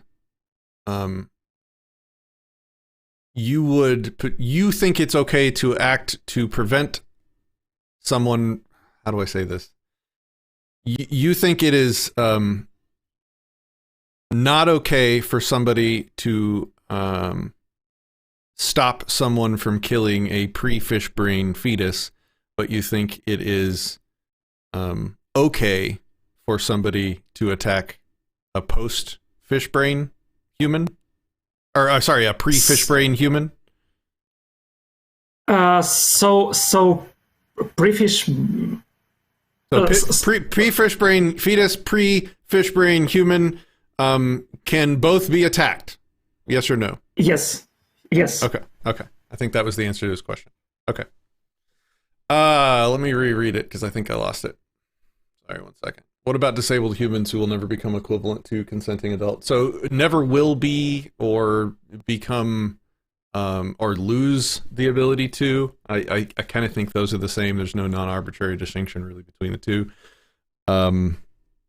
I think to participate in mutual reciprocal rights agreements with people, that you have to possess those two capacities. And if you don't possess those capacities, then you are, by definition, physically incapable of participating in those rights reciprocations with people. Like that's not a controversial statement. That's kind of like a statement of fact. Like if you don't understand what rights are, you can't reciprocate rights.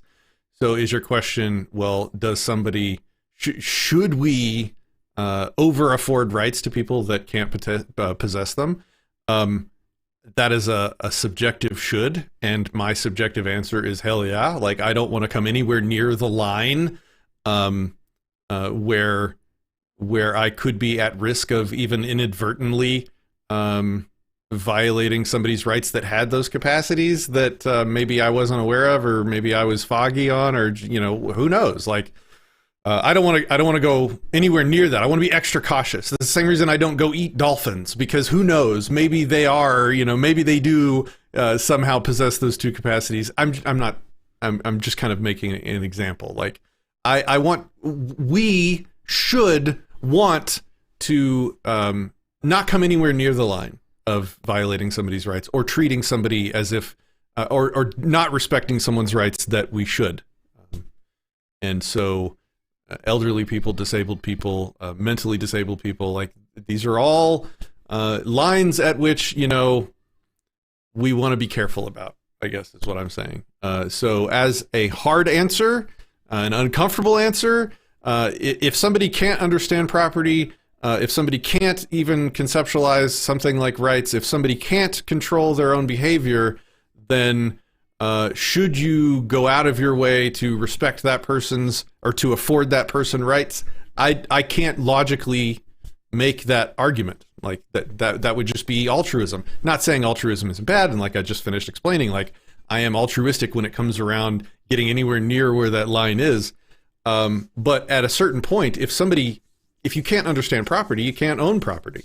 Like that's kind of definitional. So If you are going, like let's say you had a degenerative brain disease and you were eventually going to reach a state where you could no longer cognitively exist in a way that you can really exercise self-ownership, because you don't even know what that is, and you're kind of receding into a state of nature being. Well, before that happened, you would want to make the decision, like Dimitri was just talking about. You would want to transfer ownership of your property to somebody that you thought would behave appropriately with it.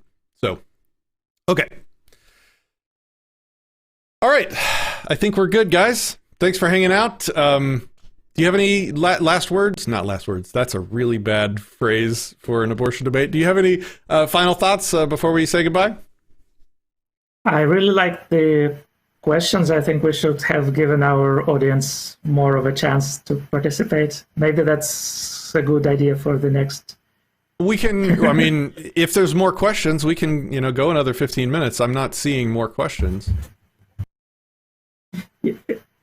Yeah, but they are good questions, I think. Yeah, I'm just saying, like, if more questions had arrived, we would have spent more time on questions. But I think we used all the ones that Matt says. So would they have no rights? Can you aggress against them? Again, the have rights thing. I already kind of covered the reason why that's a poor way of thinking about and talking about rights. They're not something that you possess. It's about affording. Can you aggress against somebody that is in a state of nature? If they had not given ownership of their property to somebody else, like if a person with a brain degenerative disease had fallen to the point where they couldn't conceptualize property or possess no self-control anymore, would it actually be theft for me to, I don't know, drive off in their car that they probably couldn't even understand anymore?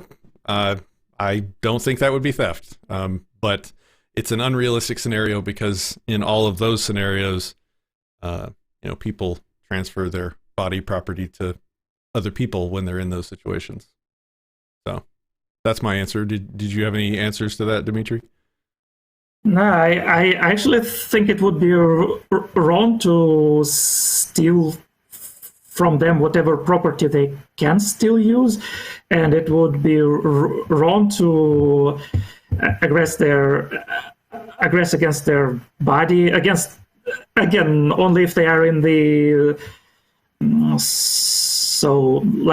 more than a fish state. So if they are not reduced to just the body and nothing else. So, yeah. Okay. All right. Well, I think that's the end. So, dude, thanks for coming on the show. You're welcome back anytime. I've appreciated this conversation. So if you ever disagree with me again, definitely contact me and let me know, and we can have you back on. You are one of the people that knows how to have rational discourse in a productive, calm way. So I appreciate you. Guys, again, thanks for watching. Thanks for your comments. Thanks for hanging out and playing along.